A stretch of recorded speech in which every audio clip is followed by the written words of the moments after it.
So can you guys see the screen?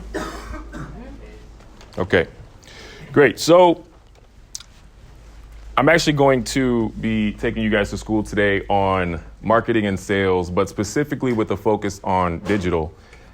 Yeah, of course. Can you guys see it okay? I can see it better now. Okay, great. So with the focus on digital, and I'm going to try to pull back the curtain on the very mysterious Google algorithm because it's never been disclosed exactly what it is, how it works. Very few people even have many insights into it. And I want to try to explain to you from a perspective of being a business owner how you can basically use this to your advantage. So the first thing I want to do is ask you guys a question. How many of you guys in here right now think real estate is a good investment? Okay. Obviously, a lot of people seem to think real estate's a pretty good investment. So if you've ever played Monopoly, what's the most prestigious and most valuable board on piece on Monopoly, the space? Right? Obviously. Here's the thing. Real estate obviously equals value, right? No one questions that. How come then so few business owners want to capitalize on the most valuable asset when it comes to real estate digitally? That's the number one page of Google. I don't understand either. It blows my mind. And you know, the thing about it is, if you're saying to yourself right now, it's not the same as physical property. It's not real property. It's different. It's digital. What are you talking about? Really? Does anyone know what that is? Bitcoin.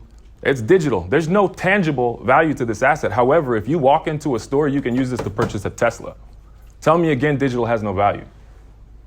So, you know, when I talk about digital and I talk about the importance of it with regard to it being real estate, it absolutely is. And if you don't listen, in a few years, it's arguably something that's going to put you out of business. And it doesn't really matter what space you're in. Even with agents, even agents that are really good. I'm telling you ahead of time, I'm telling you right now, even when it comes to receptionists, you know that Google has a technology that actually uses AI to speak to people and make phone calls on your behalf, kind of like Siri, except it sounds like a human and it actually knows how to learn from every single conversation that happens in the world in real time. Good evening. Hello? Hello. Hi, I'd like to reserve a table for Friday the 3rd. Okay, hold on one moment. Mm-hmm. Okay. Hold on one second. Mm-hmm. So Friday, November 3rd. How many people? For 2 people. 2 people? Yeah. What time? At 5 p.m. Okay. And your name?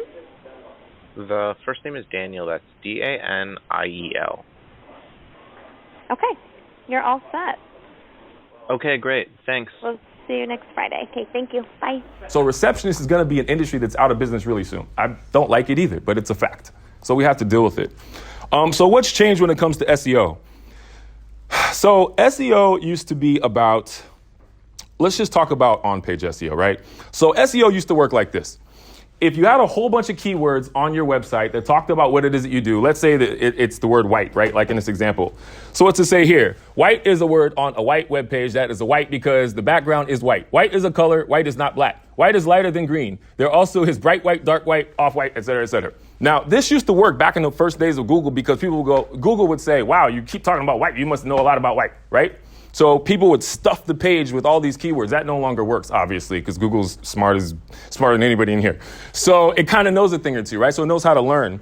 And the other thing was backlinks. So people would put a whole bunch of keywords that were links to a website on one domain and just start stuffing the page with all kinds of, actually what they used to do beyond backlink building was they used to try to make all of these words actually white on a white background, so you couldn't see it with your naked eye, just looked like a bunch of blank space, but Google would see it as actual text, so it would be like, man, they had white 2,500 times on the page and you get the first rank in Google. Obviously, stuff like that doesn't work anymore for good reason. So basically, Google's algorithm is called RankBrain, right? That is the machine learning artificial intelligence algorithm. And here's what it does.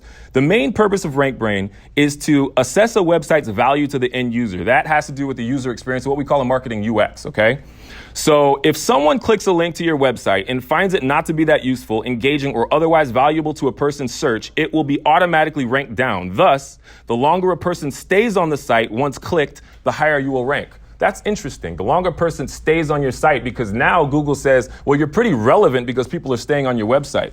So the question naturally is going to be, how can I keep my users engaged on my website, right? How can you do that?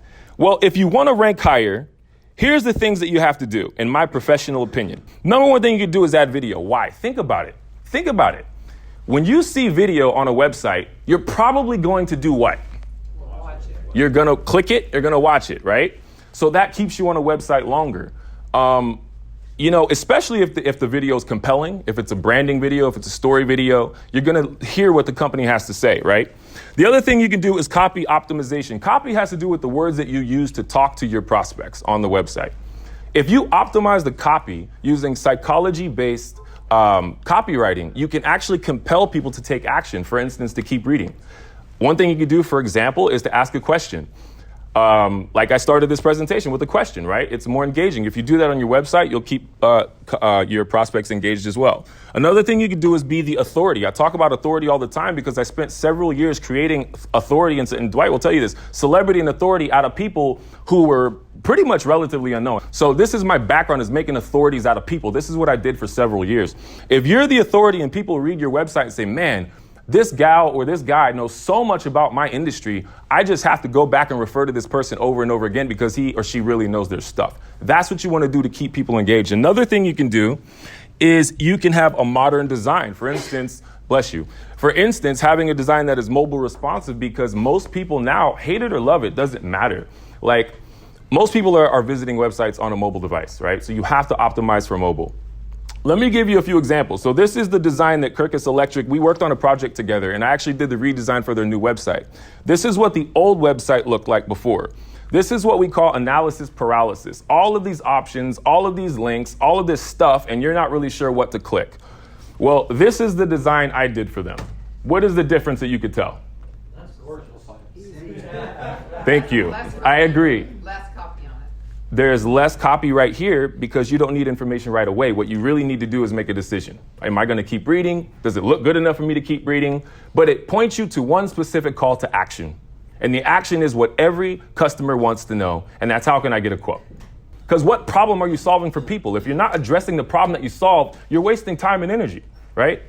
So at the end of the day, here's another example. On Kirkus Electric's website, actually I did a site audit for them. And for instance, like the number one word that was repeated over and over on the website, as you can see here, was actually design. None of those were ranking words for Google. None of them. So how are you supposed to be found when people are in Turlock looking for electrical? You're not. So I had to fix it. And you have to understand why this is important, because as time moves forward and everything becomes, Alexa, give me an electrician in the area. You're not even talking about electrical. Alexa's not even you're going to be irrelevant to Alexa. And this is where things are going, whether you like it or not. Everything's AI, everything's digital, right? So finally, I just want to show, the type of results that we get here at my agency for clients. This is the results of a 1-month campaign for Wally Fox Heating and Air Conditioning here in the area. And I like to show local results because it's most relevant to this market. And, if you can look at the numbers here, every single metric was up within 30 days, right? Using the right tactics. So at the end of the day, you have to ask yourself a question. Do I want to be relevant to the community? Do I want to add value? Do I want to solve problems? Or do I just want to be another option? If you want to be another option, I am definitely not the agency to work with you. But if you want to be the number one de facto authority in the marketplace, if you want to absolutely get results, you want to have trackable results, you want to have all of the analytics and all of the data, and you want to work with someone that really absolutely knows how to take your business and your referrals business to the next level, I'm the guy. Thank you very much for your time. Do you have any questions?